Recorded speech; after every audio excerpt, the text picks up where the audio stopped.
네, 안녕하세요. 반갑습니다.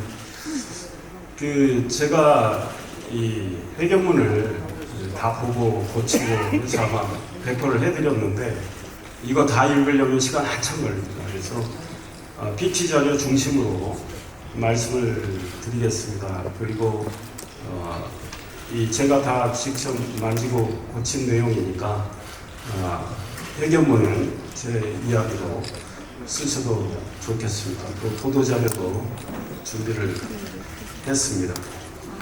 비가 안 와서 좀 다행이라고 생각하고, 제 취임 2주년 기자회견에 이렇게 많이 참석을 해주셔서 감사합니다.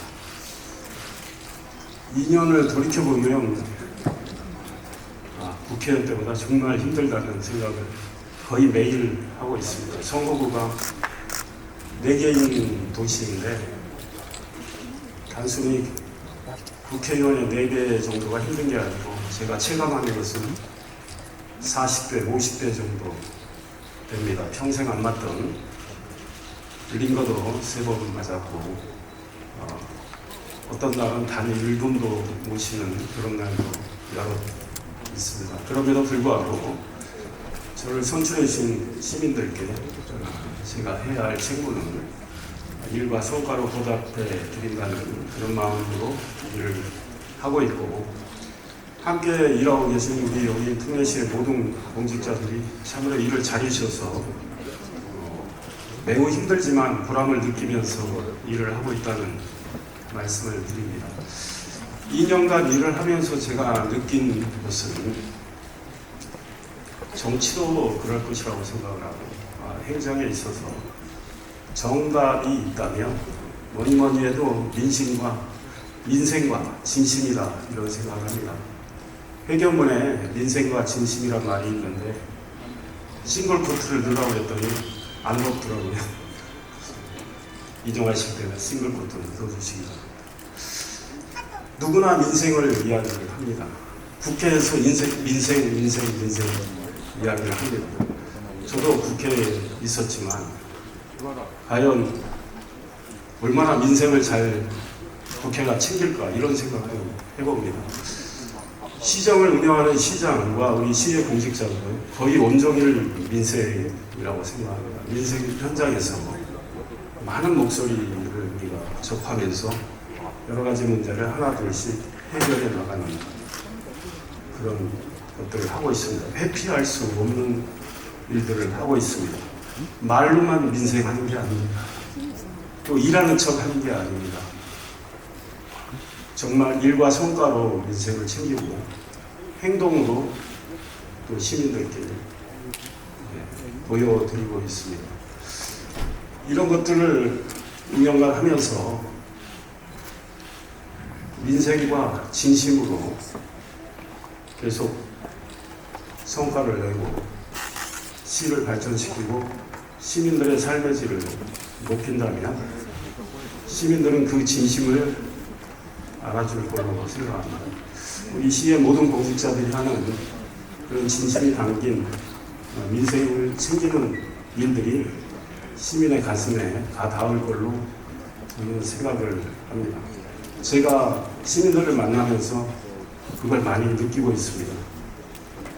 시를 발전시키고 시민을 위한 일들을 열심히 하면 당이 필요 없다. 나는 어떤 특정 정당을 지지하지만 시장은 당신이다, 이런 말씀을 하는 분들이 많이 있는데, 그는 진심으로 열심히 민생을 챙기고 시의 발전을 위한 일을 하는 걸 알아주시기 때문이 아닐까, 이런 생각을 하고, 앞으로도 그런 초심을 잘 유지하면서 일을 하겠습니다. 우리 존경하는 언론인 여러분들께서 우리 여기 특례시가 하는 일들에 대해서 많은 관심을 기울여 주시고 또 애정을 보내주시고 좋은 평가를 해주시는 데 대해서 진심으로 감사하게 생각하고, 앞으로도 그런 평가를 받을 수 있도록 노력을 하겠습니다. PT 자료를 보면서 지난 2년의 일들 좀 말씀드리고 또 앞으로 할 일에 대해서 말씀드리겠습니다. 지난 2년간 참으로 많은 일을 했다고 생각합니다. 그 중에서도 가장 시장으로서 잘했다 또는 큰일이다라고 생각하는 걸 딱히 하나만 꼽으려면 아무래도 첨단 시스템 반도체 국가산업단지 조성을 용인 이동 남사 220만 평에 한다는 정부 결정, 삼성전자의 결정을 이끌어낸 것 아닌가 싶습니다.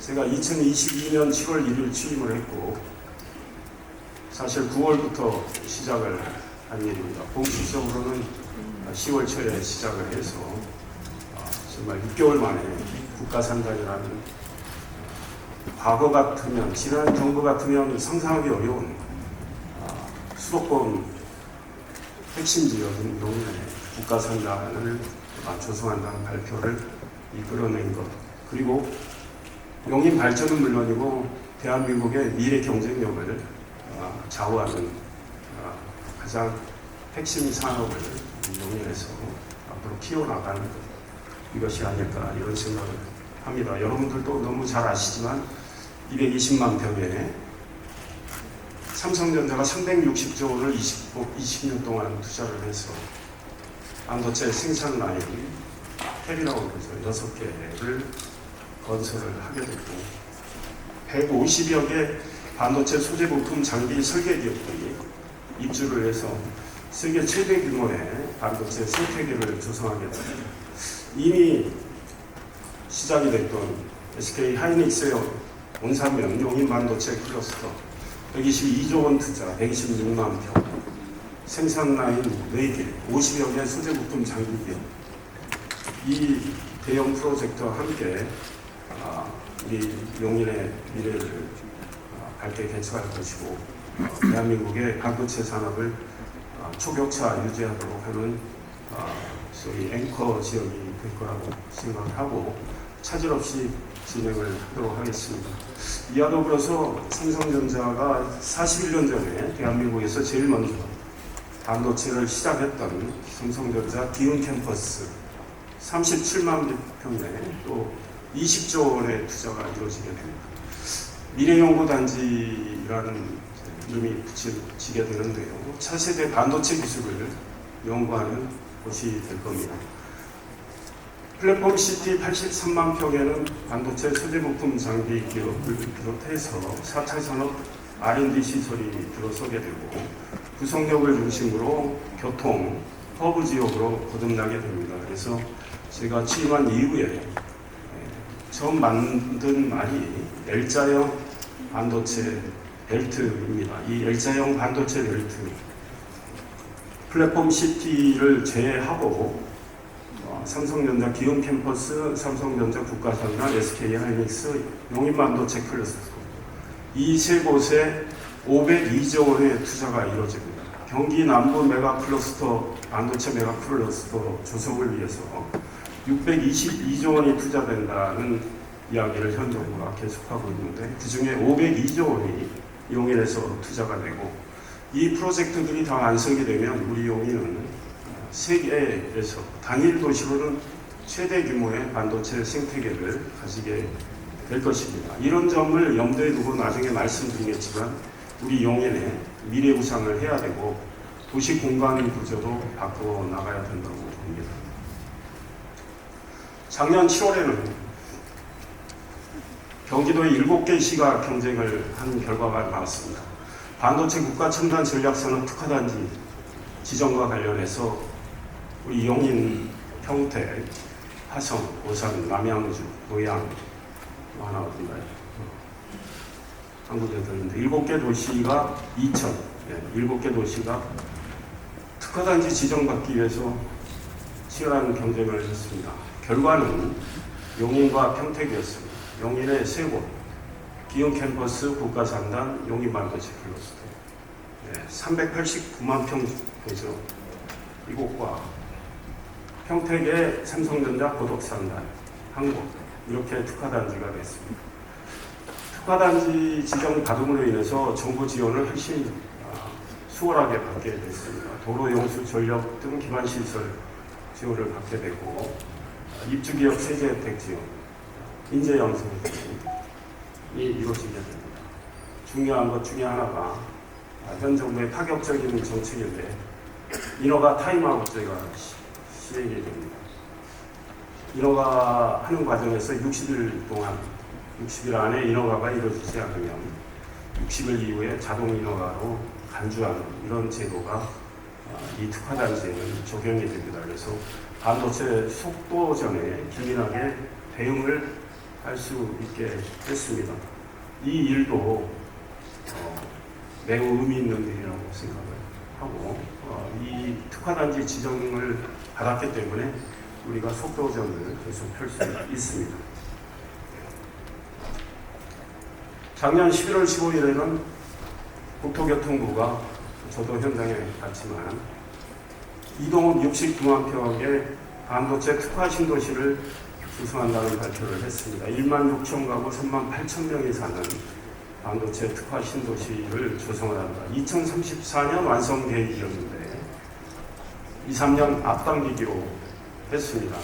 교통을 먼저 뚫고 입주를 하는 송교통 후 입주 계획이 발표가 됐고 수변구역을 최대한 살려서 스포츠 레저 시설을 넣는 등 직장과 주거와 오락, 여가가 함께하는 직주락 하이테크 신도시를 조성하기로 했습니다. 그래서 국가상단과 이동읍 신도시를 관통하는 국도 45호선은 현재 4차로로 출퇴근 시간대에 막히는 곳이죠. 이곳이 8차로로 확장되는 데까지 확정이 됐는데 이후에 제가 예비 타당성 조사 면제를 정말 줄기차게 주장을 했습니다. 3월 25일 대통령이 용인 특례시청에서 민생 토론회를 주재했을 때 그때도 45선 메타 면제를 이야기를 했고 이후에도 대통령실 박춘석 경제수석, 박상우 장관, 기재부 등의 메타 면제를 계속 요구를 했고 결국은 반철이 됐습니다. 메타 면제가 결정됨으로 인해서 1조 1천억 원이 투입되는 이 국도 45호선 확장 사업, 대충교차로에서 안성 장서 교차로까지 12km, 12.7km인데 이 도로가 8차로로 확장되는 이 일이 최소 3년 이상 앞당겨지게 됩니다. 그래서 2026년에 착공을 해서 삼성전자 첫 번째 생산 라인이 돌아가면 2030년 하반기쯤에는 이 도로 확장을 마무리한다는 이런 계획을 계속 잘 진행될 수 있도록 노력을 하겠습니다. 현수막을 많이 보셨을 것 같습니다. 45년 동안 우리 용인을 괴롭혔던 평택의 송탄 상수원 문제도, 보호구역 문제도 우리 시민들이 재산권 침해도 겪었고 평택시청 가서 시위도 했던 이 문제가 해결이 됐습니다. 해제 결정이 이루어진 것이죠. 지난 4월에 저와 정정선 평택시장이 그리고 국토교통부 장관, 환경부 장관 등이 사인을 했습니다. 지금 해제를 위한 절차에 들어가 있습니다. 내년 1, 2월쯤이면 국가 산단에 대한 국토교통 내 산단 승인 계획이 떨어지면 상수원 보호구역은 해제를 하게 됩니다. 1950만 평입니다. 용인 땅의 11%, 정확히는 10.9%의 땅. 오산시 전체 면적의 1.5배. 수원의 절반 이상, 한 53%입니다.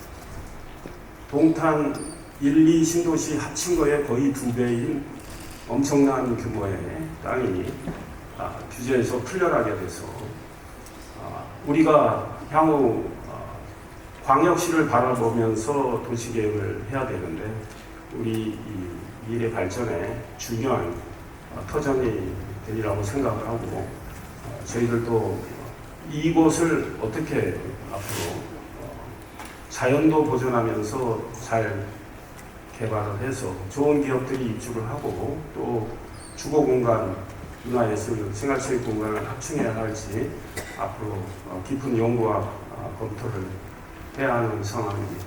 일단 시민들께서 굉장히 환영을 하고 계시고 이 문제는 내년 1, 2월에 해제돼서 잘 앞으로 그 공간을 어떻게 채울지에 대한 연구를 시민들과 함께 전문가들과 함께 해 나가겠습니다.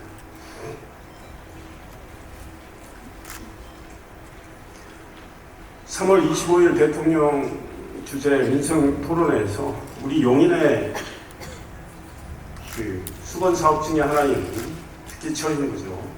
경강선 연장을 적극 지원한다는 그런 의지의 표명이 있었습니다. 국가 상단 유치와 이동 신도시 조성 이런 계획들이 지난해 세워졌기 때문에 경기 광주시와 공동으로 용역을 준 결과 비용대 편입값이 0.92가 나왔습니다. 잘 나왔습니다. 그래서 국토교통부에 내년에 제 5차 철도망 계획 수립할 때 반영해달라고 요청하는 상태입니다. 철도망 계획 수립 시기는 제가 취임 직후부터 취임 첫 번째 기자회견을 아마 취임한 지 열흘쯤 뒤에 한 것 같은데 그때부터 제가 5차 철도망 계획 앞당겨야 한다는 주장을 했고 2022년 10월에 대통령을 만난 자리에서도 주장을 했고 그 이후에도 주장을 해서 결국은 내년에 제5차 철도망 계획이 수립되게 됩니다. 1년 앞당겨졌습니다. 이 철도망 계획 수립 때 경강선 연장하고 또 말씀드리겠지만 수지구의 시민들이 절실하게 바라는 경기 남부 광역철도 신설 사업도 반영을 시킬 계획입니다. 경강선 연장은 일반 철도 신규 사업으로 우리가 진행을 계속 해 나갈 텐데요. 대통령의 지원 표명, 의사 표명이 있었음에도 불구하고 우리가 아직 안심할 때는 아니고 적극적으로 내년 5차 철도망 계획에 태우는 노력을 하고 있다는 말씀을 드립니다. 반도체 고속도로 건설, 화성 양감에서부터 우리 용인 남사 이동, 안성 일주까지 이어지는 그 민자고속도로는 제 공약이었습니다. 그 공약도 대통령이 거론하면서 지원 의사를 밝혔습니다. 국토교통부하고 시작점 종점 만들어서 진행을 해왔고 국토교통부가 KDI에 적격성 조사 의뢰한 상황이고 올해 하반기에 결과가 나올 걸로 생각이 됩니다. 잘 될 걸로 기대하고 일을 하고 있습니다. 이것이 진행이 되면 우리 용인의 동서교통망은 매우 좋아지게 될 거고 고속도로는 동서를 꿰뚫는 고속도로는 영동 하나인데 이제 하나 더 생기게 되는 것입니다.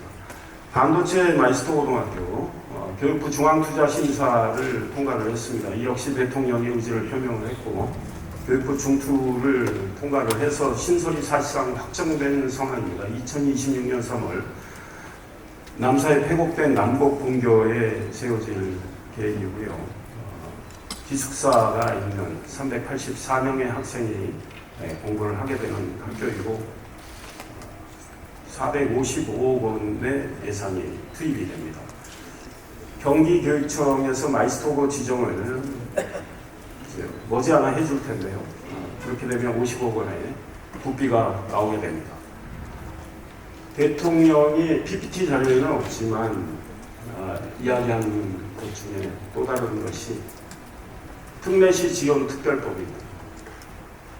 용인을 비롯해서 특례시의 수건 사업입니다. 내년에 화성이 특례시로 진입을 하면 5개 특례시가 되는데 우리 특례시는 사실상 광역시에 버금가는 사무를 하고 있는데 행정과 재정 권한의 자율성은 권한을 좀 넘겨받긴 했지만 아직 우리가 원하는 만큼 확보되지 않았습니다. 특별법 제정을 통해서 행정 재정 권한을 좀 포괄적으로 이양을 받아서 우리가 행정 서비스를 보다 충실하고 신속하게 해야 된다고 생각을 하고 대통령이 적극 지지 표명이 있어서 행정안전부와 지금 현재 법안을 만드는 작업에 들어가 있습니다. 국도 45호선 제가 말씀드린 대로 예타 면제를 확정을 했고요. 또 여러분들께서 저희들이 보도자를 냈기 때문에 많이 보도를 해 주셨는데 옛 경찰대 부지 8년 동안 표류했던 이 문제도 해결을 했습니다. LH와 계속 협의를 해서 가구수를 6,626가구 계획이었던 것을 5,400가구 미만 한 20% 정도 줄이고 교통 개선을 하기 위한 합의를 많이 이끌어냈습니다. 그래서 1,000억 정도 규모의 교통 개선 부담을 LH가 하게 되고 특히 동백 IC 신설과 관련해서 우리 시가 부담을 다 해야 되는데 그 중에 한 29.5%는 LH가 부담을 하도록 했고 가용시설 용지 관련해서 원래 계획에는 우리 시가 받는 건 없었지만 한 20% 정도 받게 됐습니다. 물론 분양을 받는 형식입니다. 그 다음에 아마 기자회견문에는 9만 제곱미터로 나간 걸로 보이는데 정확히 8만 1,000이 맞죠?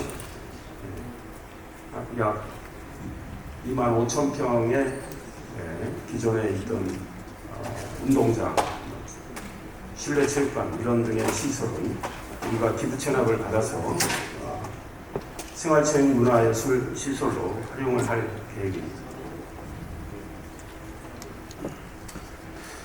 이 교통망과 관련해서는 일일이 다 말씀드릴 건 없을 것 같고 올해 포천 세종고속도로 개통이 되면 일단 부경인 모연하고 남영의 논사 IC는 개설이 될 텐데 중간에 동영인 IC 개설을 하나 더 할 계획으로 일을 하고 있습니다.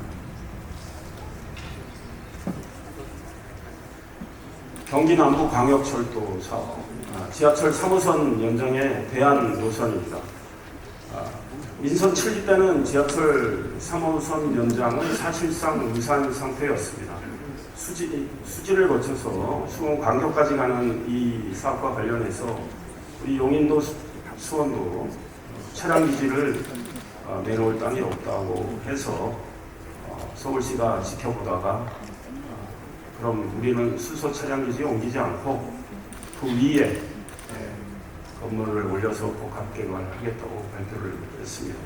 취임한 이후에 화성시장을 만나서 화성이 매우 발전하는 곳이고 인구도 빨리 증가하는 곳이고 화성 면적이 서울의 1.4배나 되는 큰 도시이니 화성에서 차량 기지를 내놓으면 지하철 3호선 연장을 적극 여당 시장으로서 추진하는데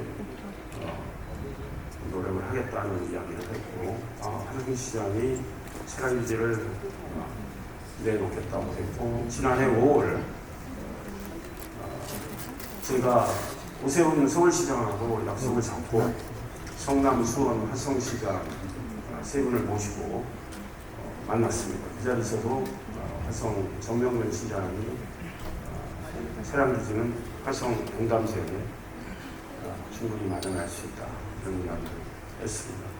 이걸 가지고 4개 시가 공동으로 용역을 줬습니다. 용역 결과 지하철 3호선을 그냥 연장하는 것은 0.71이 나왔고 10칸짜리 차량을 그대로 화성 동강까지 연결하는 것은 사업비도 많이 들고 운영비도 많이 든다는 그런 판단이 나왔고 대안으로 서울 잠실운동장역에서부터 시작을 해서 수서역을 거쳐서 공감까지 가는 경기 남부 광역철도 경량전철로 갔을 때 차량은 한 4칸 정도를 생각하고 있는데 이렇게 갔을 때 비용대 편의값은 1.2가 나왔습니다. 잠실운동장역에서는 지하철 2호선, 9호선 갈아탈 수 있고 또 수서로 가기 때문에 지하철 3호선 연장 효과는 그대로 보고 온 SRT, GTX-A 순임 분당선도 갈아탈 수 있게 되고 하기 때문에 이렇게 대안 노선으로 갈 경우 사업비는 지하철 3호선 연장보다 한 62% 정도밖에 안 들고 운영비도 42%에 불과하다는 용역 결과가 나와서 이걸로 추진하기로 했고 그 이후에 제가 백원국 국토교통부청장을 만나서 내년 제5차 철도망 계획에 좀 반영을 해달라고 이야기를 한 상황입니다. 4개 시가 지금 공동으로 노력을 하고 있기 때문에 내년에 어떻게 나올지 현재로서는 장담하기는 어렵지만 최선을 다해서 이 사업을 실현하도록 노력을 할 생각입니다. 4차 철도망 계획에 반영된 분당선 기흥역에서 오산대역까지 연장하는 문제, 그쪽 시민들은 매우 절실히 원하는 문제입니다. 경제성을 높이기 위한 노력을 시가 지속적으로 하고 있습니다. 이동업 신도시, 이동남사업 국가산단, 오산의 세교 신도시 이런 변화된 계획을 반영을 좀 해야 된다는 입장을 이야기하고 있고 국토교통부도 그 내용은 잘 알고 있고 국토교통부도 경제성을 높이는 검토를 지금 하고 있는 단계입니다. 인도군 동탄 곡선전철 그동안 너무 오래 기다리셨는데 이제 그 사업에 착수하는 이런 상황입니다. 가능한 한 더 이상 차질이 빚어지지 않도록 노력을 할 것이고요.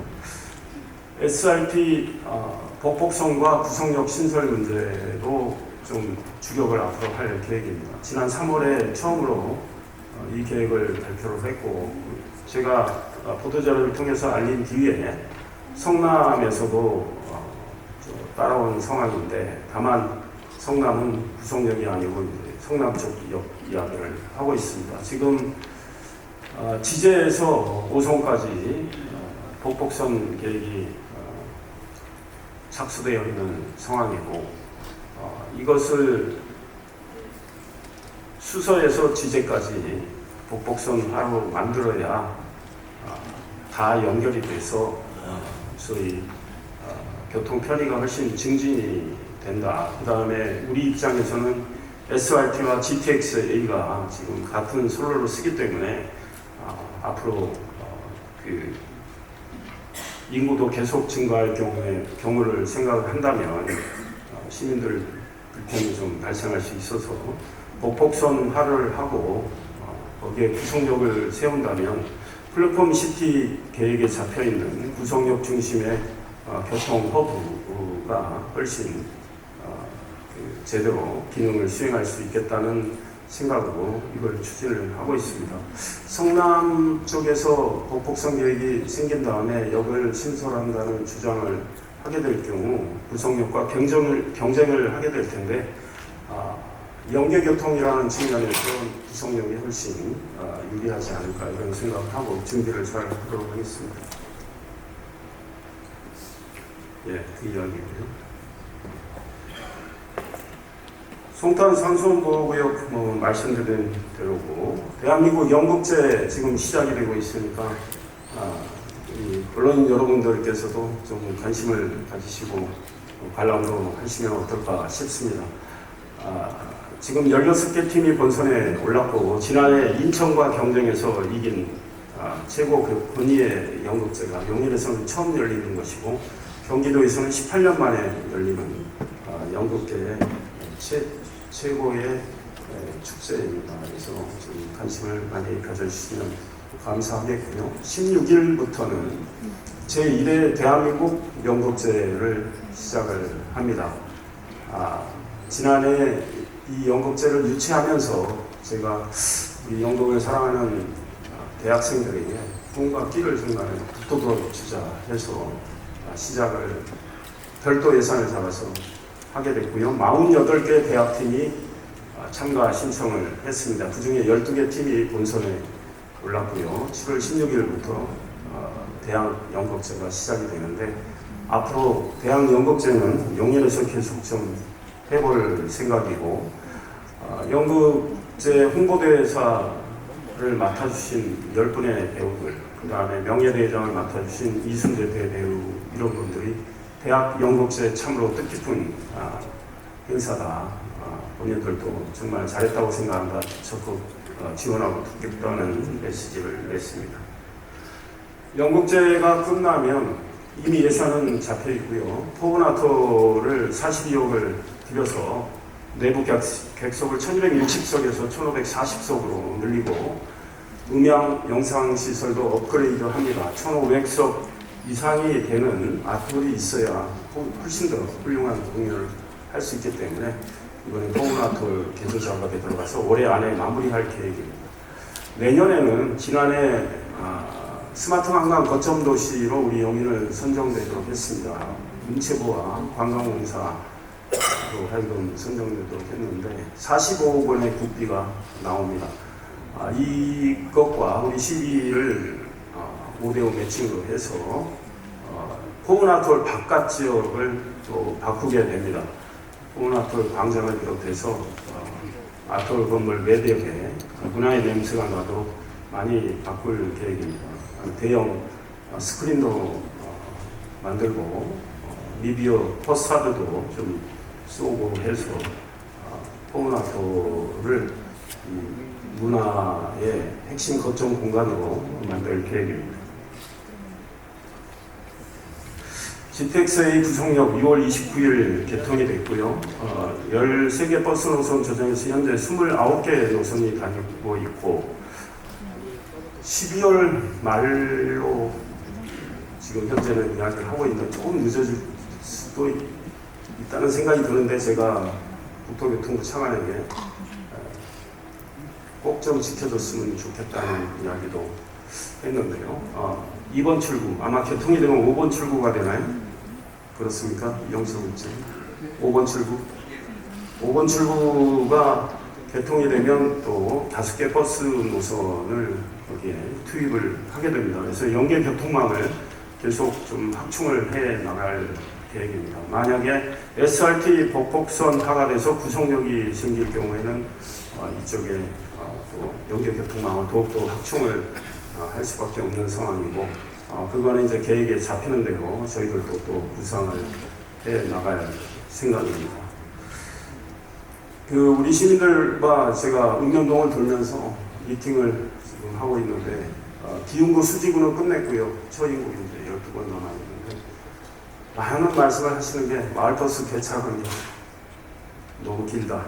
예, 정말 안타까운데, 운수 종사자들의 이 조달 문제가 가장 큰 문제고, 그래서 시도 처우 개선하는데 좀 시비를 더 들여서라도 내년에는 그 배차 간격 조금 더 줄이고 마을버스 운행 이거를 한 20% 정도는 개선을 해야 되겠다 이런 생각을 하고 있고, 또 광역버스도 여러 제한이 있기 때문에 지금 전세버스 투입해서 출퇴근 시간대 교통 편의를 좀 증진하려고 하고 있는데 그런 노력도 계속 해 나갈 거고, 친환경 전기차 2층 버스 도입도 늘려갈 계획입니다. 정부가 올해 50대 도입 계획을 갖고 있는데 그 중에 14대는 우리 용인에 배정을 하기로 되어 있습니다.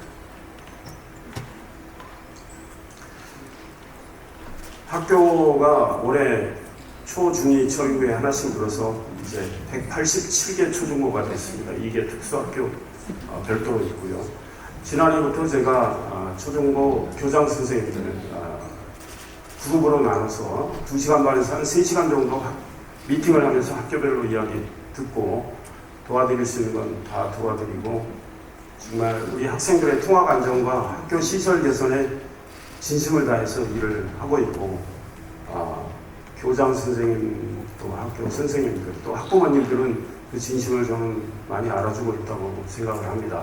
이거는 앞으로도 계속 해 나갈 계획인데, 이 나라를 이끌어갈 우리 초중고 학생들에게 시장으로서 할 수 있는 한 최선을 다해서 도와주겠다는 생각입니다. 지난해 교장 선생님 끝나고 하반기에는 또 같은 방식으로 학부모 대표들을 만났습니다.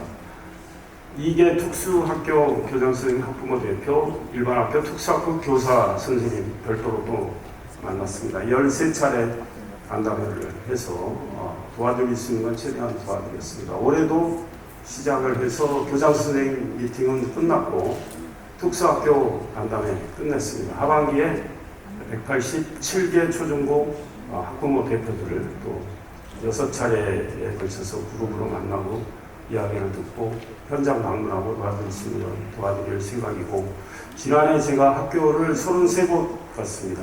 올해 13곳 정도 간 것 같습니다. 계속 좀 열심히 도울 생각입니다.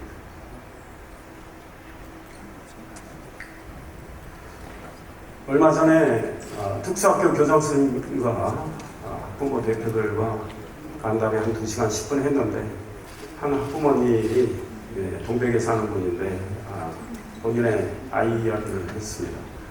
중학생인데 발달 장애가 있고 기저귀로 차야 되는 상황이다. 그런데 대한민국에 좋은 시설 가도 영유아 기저귀 갈아주는 것도 있는데 신체가 큰 청소년 장애를 가진 그런 청소년 기저귀를 갈아주는 것은 없더라. 맞는 말씀이었어요. 그래서 가족 화장실, 가족 샤워실, 가족 탈의실 이야기를 하시더라고요. 그래서 올해 지금 기흥에 개통되는 기흥에 준공이 되는 우리 청소년 시설 수영장에 들어가는데 거기에 당장 좀 만들고 가족 샤워실, 탈의실, 화장실 만들고 동백종합복지회관 2026년 봄에 완공이 되는데 거기에도 넣고, 앞으로 주요 공공시설에는 장애인을 위한 기본적인 좀 시설은 선도적으로 하겠다, 이런 생각입니다. 이후에 대통령실의 사회수석 만나서 이 국가적 차원에서 좀 해야 되는 거 아니냐, 이런 이야기도 했습니다. 용인이 이런 문제는 좀 선도를 해 나갈 생각입니다.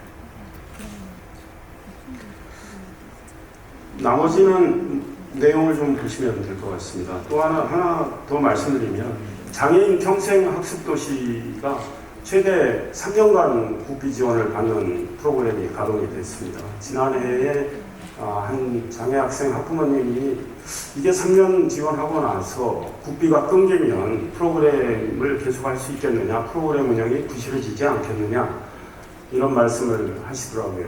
그 말씀에 동의를 했습니다. 그리고 마침 그때 그날 저녁에 교육부 차관하고 약속이 있어서 자료 만들어서 이야기하고 줬더니 그 기한 제한을 철폐를 했습니다. 우리 용인이 올해 3년째 국비 지원을 받고 있는데 잘 프로그램을 운영하고 있는데요. 내년에도 내후년에도 우리가 운영을 잘하면 계속 국비 지원을 받아서 장애인 평생 학습 프로그램을 더욱더 충실하게 할 수 있겠다, 이런 생각으로 일을 하고 있습니다. 전국 최초로 지금 어르신들을 위해서 복고 어르신입니다. 장거장 서비스를 올해 시작을 했습니다. 지난해 기흥 노인복지관 가서 말씀드릴 때 생각이 나서, 어르신들이 전구가 고장이 났을 때 저걸 의자 위에 올라가셔가지고 고치다가 또 의자가 넘어질 때 다칠 수도 있고, 또 수도꼭지나 이런 것들이 고장나면 많은 불편을 겪으실 것 같아서 시에 연락을 하면 저희들이 고쳐드리겠습니다. 물론 우리 공직자가 고치는 건 아닙니다. 자활기업을 통해서 고쳐드리고 있는데 굉장히 좋아하시고 언론도 많은 보도를 했고, 우리가 생각했던 예산은 또 일찌감치 소진이 됐습니다. 독지가가 지원하겠다고 해서 그 예산으로 지금 운영을 하고 있는데, 이렇게 어르신 복지를 위해서 저희들이 생활 밀착형 행정 아이디어를 많이 내서 하나둘씩 차근차근 하고 있고, 최근에는 세계보건기구, 세계보건기구죠. 고령 친화도시 인증을 받았습니다. 보건기구 맞나요? WHO. 예. 예, 그래서 인증을 받았고 5월 12일인가 저희가 인증 신청을 했는데 18일 만에 초구속으로 인증을 받았습니다. 쉬운 5개 정도 어르신을 위한 복지 프로그램을 운영을 하고 있는데 그런 것들이 평가를 받은 결과인데요. 앞으로 더욱더 충실하게 해 나가겠습니다. 장애인 관련해서 하나 더 말씀드리면 이 앞에 차량 등록사업소에 가상현실 스포츠 체험센터 오픈을 했고 시간 나시면 한번 둘러보시기 바랍니다. 굉장히 시설이 잘 돼 있고 전국에 딱 4개 있는 시설인데 그 중에 우리 용인이 가장 잘 돼 있고 가장 큰 규모입니다. 경기도에는 유일한 곳이고요. 물론 경기도의 모든 장애인, 장애 학생이 쓸 수 있는 거점 센터인데 우리 거리상 용인 시민들이 많이 이용을 하고 있고 비장애인도 이용을 할 수 있습니다. 얼마 전에 방문했을 때 평택에 어머니가 아이 데리고 오셨는데 용인에 이런 곳이 있어 참 부럽다 이런 말씀도 하셨는데 어르신들, 장애인들 또 어려운 환경에 계신 분들, 청년들 위한 복지는 저희들이 충실히 더욱더 예산을 더 투입해서 할 생각이고 말씀드린 대로 초중고 학생들 그들을 통합 안전을 이제 담보하게 하고 또 교육시설 개선해서 보다 교육을 잘 받도록 하는 그런 일들도 예산을 늘려가면서 하고 있습니다. 참고로 우리 용인은 제가 취임한 2022년보다 지금 올해 교육 예산이 훨씬 늘었습니다. 일부 도시는 큰 도시는 교육 예산이 지금 좀 줄어들고 있는 것과 좀 대조가 되고 있습니다. 청년들 위한 전월세 보증금 대출이자 지원 계속 해왔던 정책이고 올해도 263명 혜택을 받도록 했고 청년들 길을 살리는 노력도 계속 하고 있고 청년 네트워크 가동을 통해서 청년들의 생각들을 반영하기 위해서 노력을 하고 있습니다. 얼마 전에 대통령실 사회수석을 만나서 작년에 보건복지부가 우리에게 시범사업을 하도록 해준 상병수당 제도와 관련해서 문제점을 이야기를 했습니다. 상병수당이라는 것은 일을 하다가 일과 상관없이 질병이나 부상을 이룰 경우에 사흘 이상 입원 치료하거나 외래 진료를 받게 되면 최저임금의 60%가 나가게 되는 제도입니다. 2026년인가요? 8년인가요?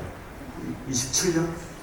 네, 전면 전국적으로 시행이 되게 되는데 지금 시범사업을 하고 있는데 우리 용인은 대도시 수도권의 중심 도시이기 때문에 부동산 가격이 지방보다 높고 이렇습니다. 그래서 재산 기준을 전국에 똑같이 적용을 하는데요. 그렇게 될 경우에 우리가 해당되는 분들이 혜택을 못 받는 경우가 많이 발생을 했습니다. 그래서 이 문제를 이야기했더니 바로 7월 1일부터 재산 기준을 아예 없앴고요. 지난해 우리 역시 또 복지여성국에서 잘 아이디어를 줘서 노인복지주택 2군데가 있죠. 그 제도의 문제점을 또 이야기를 했습니다. 어르신들이 노인복지주택에 들어가시는데 자녀와 손자녀를 데리고 가서 함께 살 경우에 19세가 되면 장애를 가진 청소년도 나가서 독립을 해야 되는 시스템이었습니다. 19세가 돼서 독립을 하는 게 쉽지 않은 데다가 어르신들이 같이 살고 싶은 의지가 있고 또 경제적인 여유가 있는 상황에도 나가야 되는 문제가 있어서 보건복지부에 이야기해서 정부 입법으로 불과 3개월 만에 법을 개정을 올해 2월 초에 했습니다. 그리고 사업이 시행이 돼서 노인복지주택 개정을 우리 용인특례시가 이끌어냈습니다. 정부 입법으로 19세 독립 기준을 24세로 바꿨고 장애인은 계속 함께 살 수 있도록 했습니다. 역시 전국에서 가장 먼저 그리고 아직까지는 유일하게 매달 이루어지고 있는 일입니다. 시장과 2개 경찰서의 서장, 그 다음에 2개 용인 소부소방서가 하나 생겼습니다. 2개 소방서의 서장, 그 다음에 교육진흥청의 교육장, 이렇게 모여서 시민 안전을 위한 대화를 하고 정책 발굴을 하고 있습니다. 기관별로 돌아가면서 합니다.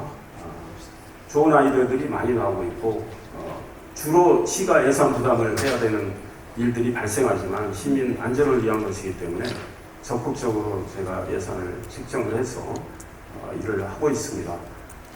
이거 가지고 최근에는 용인 소방서, 소부소방서가 이제 새로 생기기 전에 그 경기도로부터 큰 상을 받았다고 하더라고요. 지난 2월에 용인 소방서장님이 군포서장으로 계실 때 사건을 이야기하면서 제안을 했습니다. 아파트 12층에 불이 나서 주인이 대피하려고, 옥상으로 대피하려고 위로 올라갔는데 문이 안 열려서 질식사를 했다. 그 옥상으로 나가는 문은 그 아래층에 있었는데 알지 못하고 위까지 올라갔다가 엘리베이터 기계실에 문이 잠겨서 질식사를 하게 됐는데, 옥상 대피로를 안내하는 표지 같은 게 없어서 이런 일이 발생을 했다. 이런 이야기를 하면서 용인도 확인해 보니 여러 곳에, 정말 많은 곳에 그렇게 되어 있더라. 이렇게 이야기를 하고 1억 600만 원 정도의 예산이 투입이 되면 다 할 수 있고 3개년에 나눠서 지원을 해주면 다 하겠다. 제가 3개년까지 나눠서 하지 말고 한꺼번에 하시죠. 그래서 추경 편성을 해서 용인 모든 아파트와 학교에 다 부착을 했고, 얼마 전에 풍림아파트 이 근처에 가서 저도 부착을 했습니다. 풍림아파트도 가봤더니 사전에 이곳이 대피로라고 인지를 못하면 쉽게 찾기 어렵게 돼 있더라고요. 그래서 엘리베이터 기계실로 가는 그 계단은 그런 곳들이 있다면 계단에 전부 펜스를 쳤고요. 옥상으로 나가는 대피로 또는 다른 옆에 몇 동에 몇 호, 1, 2호, 3, 4호 라인이 다르잖아요. 옆에 라인으로 대피하는 그런 쪽에 대피로도 다 부착을 했습니다. 공동주택 단지의 안전을 위해서 저희들이 특별 점검도 했고, 앞으로 새로 지어지는 공동주택에 대한 안전 대책도 계속 마련해서 계획대로 진행할 생각이고요. 우리 농림축산국을 신설을 했고 환경국도 신설을 하고, 이번에 조직 개편을 통해서 이실 11개국이 이제 그 체제로 됐습니다. 농림축산국 신설은 우리가 반도체에 줄여가는 도시이지만 또 우리는 여전히 도농 복합지역이고 농업도 중요하고 또 이 시대의 흐름에 맞는 농업의 변화가 필요하기 때문에 전단 조직을 좀 만드는 게 좋겠다. 이렇게 해서 농림축산국을 신설을 한 상황이고, 얼마 전에 850개 정도 경로당에 그동안은 전구미가 지원됐는데 대곡사를 지원하는 그 협약도 맺어서 우리 농가 소득에 좀 더 보탬이 되는 이런 일들을 하고 있습니다. 내년에는 관내 4개 대학에 또 대곡사를 지급을 하게 되고, 모두 받은 자료에 4개 학교 이름도 다 적혀 있습니다. 학교의 친환경, 우리 용인의 우수 농산물 급식 지원 계속하고 있고, 이 조화영과 콜라보를 해서 우리 농산물이 더욱더 시민의 사랑을 받고 다른 고장에서도 잘 판매될 수 있도록 열심히 지원하고 있습니다. 많은 기업들이 지금 노크를 하고 있습니다. 430개 정도 작년 국가산단위에 들어오거나 들어오는 의향을 밝혔다는 이야기도 있고요.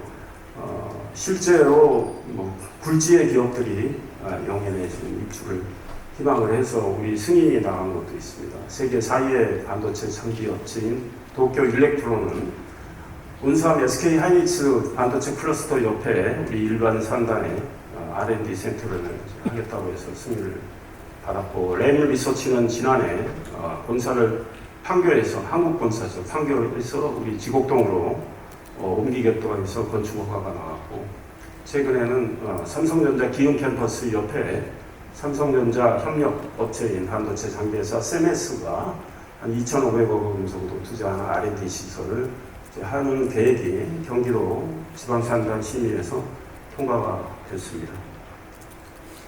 소상공인 지원을 위한 일도 여전히 계속해 나가고 있습니다. 모두 발언 내용에 자세히 담겨 있기 때문에 그대로 써주시면 될 것 같습니다. 이렇게 용인에 많은 변화가 지금 일어나고 있고, 용인에는 대통령이 민생 토론회 때 용인 인구는 150만 명까지 갈 걸로 본다고 이야기를 했습니다. 실제 인구가 지금 계속 증가하는 상황이고, 지난 5월 기준으로 110만 명이 넘어서 110만 1,700명쯤인가 됩니다. 올해 말에는 더욱더 늘어나게 됩니다. 특히 초인구 중심으로 많이 늘어나는데요. 머지않아 울산광역시를 우리가 추월하는 상황이고, 수원 인구를 우리가 추월할 거는 전망도 나오고 있습니다. 이런 용인이기 때문에 송탄 상수원보호구역 1950만 평도 해제되는 상황이고, 포곡의 수변구역과 군사시설보호구역 중첩 규제된 거 117만 평 정도 해당되는 것도 머지않아서 해제될 걸로 생각합니다. 그 일은 작년부터 계속 추진해 왔고 잘 진행을 하고 있습니다. 이런 상황이기 때문에 우리 용인의 먼 미래를 내다보는 이 새로운 도시 구상을 좀 해야 되겠다. 과거와는 좀 차원이 다른 광역시를 염두에 둔 구상을 해야 된다. 우리 용인 특례시는 이제는 특례시를 넘어서 광역시로 성장하는 길을 가고 있기 때문에 광역시를 염두에 둔 도시계획, 도시 구상을 해야 된다는 생각을 하고 있고, 시에서 앞으로 많은 연구를 진행을 할 겁니다. 물론 우리 공직자들 단독으로 진행하는 것은 아닐 거고, 전문가들 또 시민의 의견도 많이 수렴을 할 텐데요. 일단 반도체 중심 도시라는 점, 그 다음에 우리들이 지금 앞으로 쓸 수 있는 땅이 많이 생겼다는 점, 이런 걸 잘 고려해서 개발과 자연이 조화를 이루는 그런 구상을 해야 되고, 도시 곳곳에 구도심의 성격의 그런 중심 시가지를 또 만들어야 되지 않나, 이런 생각을 합니다. 그리고 오래된 온도심의 경우에 어떻게 이걸 거듭나게 할 건가, 이 문제도 연구를 해야 되고, 수지 같은 경우 수지 1, 2지구나 구갈, 기흥구의 구갈 1, 2지구 앞으로 이제 그 지역을 또 어떻게 하느냐, 좀 통합 개발을 해서 교통망까지 확충을 하는 그런 일들을 해야 되는 거 아닌가, 이런 생각을 하고 있습니다.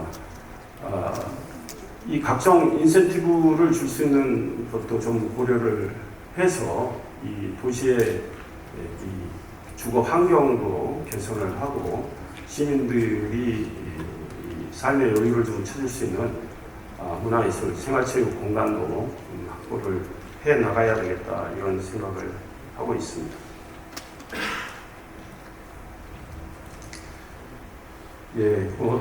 말씀드린 대로 수지구에는 이 기반시설 체계를 좀 전면 개선을 해야 되겠다는 것이고, 포은아톨 주변은 이 문화의 냄새가 많이 나는 그런 도시로 좀 바꾸겠다는 것이고요. 기흥구에는 이제 플랫폼 시티와 경찰대 부지 문제가 있기 때문에 이게 잘 어우러지면서 자족 기능도 잘 갖추고, 또 우리가 부족한 컨벤션 호텔 이런 시설도 플랫폼 시티 쪽에 들어가서 우리 구성역 중심으로 교통 허브와 잘 연계가 되도록 할 계획입니다.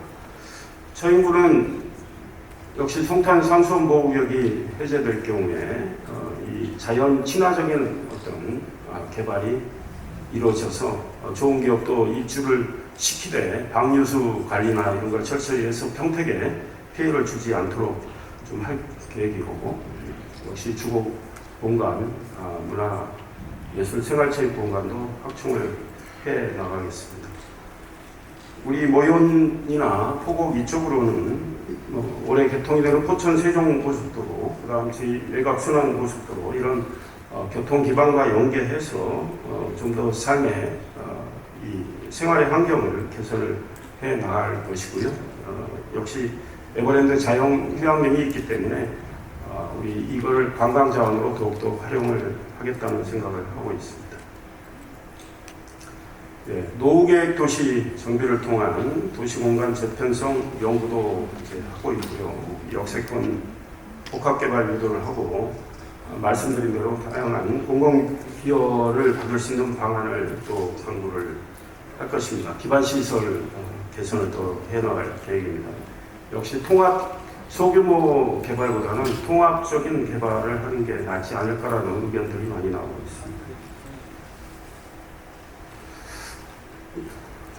지난 7월 1일 취임 2주년 때 우리 용인 특례식 공공노조가 운동화 끈 풀지 말고 더 열심히 뛰어라. 그동안 너무 잘해서 고마운데 더욱더 열심히 뛰어달라면서 제가 한 일과 또 우리 공직자들의 근무 환경 개선과 사기 진작을 위해서 한 일들을 열거를 하면서 격려를 해줬습니다. 매우 감사하게 생각하고 그 노조의 기대에 부응하기 위해서 계속 노력을 할 계획입니다. 노조가 제게 소통왕이라고 그런 표현을 썼는데 앞으로도 우리 노조는 물론이고 다른 공직자들도 우리 시민들과 소통 열심히 하고 또 거기서 지혜를 얻고 일을 잘 해 나가겠습니다.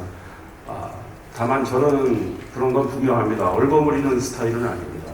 네, 되는 건 확실하게 빨리빨리 하고 정확하게 하고 또 안 되는 건 안 된다는 이야기를 하는 사람인데 저희가 여러 가지 예산 제약도 있어서 당장 하기 어려운 문제들도 좀 있는데 그런 것들은 우리 시민들께서 조금 기다려 주시고 하면 또 앞으로는 예산이 많은 기업들이 들어오기 때문에 좀 나아질 것이기 때문에요. 저희도 시민들의 불편 충분히 알고 있고 그렇기 때문에 열심히 좀 예산 확보하는 대로 잘 해 나가겠습니다.